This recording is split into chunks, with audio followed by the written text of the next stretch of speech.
Hey, can you start with just giving us a rundown today of what happened, why you guys were in pursuit of this suspect? Absolutely. The first thing I do want to say, though, is we did have some citizens that were injured today.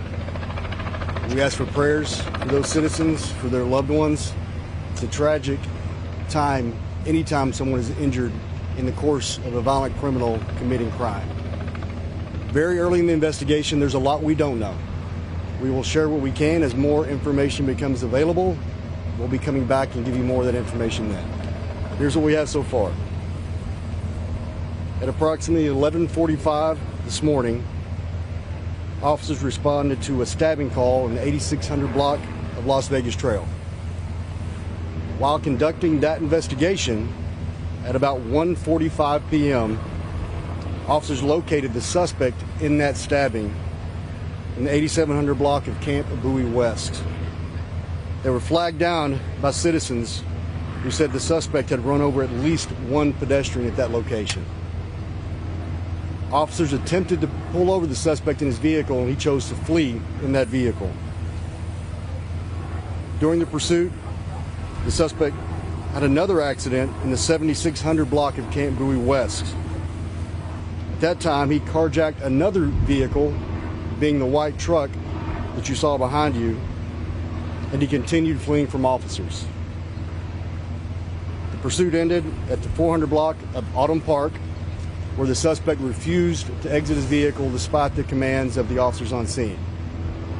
Our SWAT unit responded to extract the suspect from the vehicle, but before they were able to take any action, he attempted to flee again, and he was boxed in. At that time, our SWAT officers were able to take the suspect in custody without injury or incident.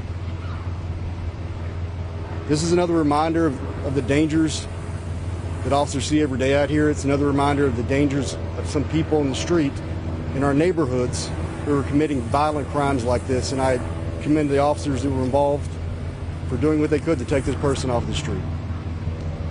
It's about all the information we have now. We'd be willing to share more. I'd be willing to take a few questions, though. How many people are injured? I'm sorry? How many people were injured in this accident, in this incident? Yes, ma'am. Good question. We don't yet have that number. We know that multiple people were potentially struck. Don't know their conditions yet.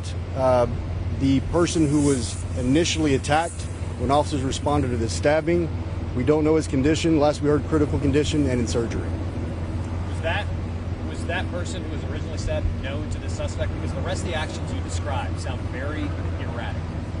We don't know. Very early in the investigation, I can't confirm one way or the other on that, whether he knew the suspect or knew the victim rather. The condition of the pedestrian that was struck? We haven't got confirmation on that. Serious injuries, but we don't have confirmation on the condition now. We'll be sharing that as soon as we have it, though. All right, thank you very much. One more. Has anybody got one? Anybody else right now that you're pursuing, or was this your lone suspect? Very good question.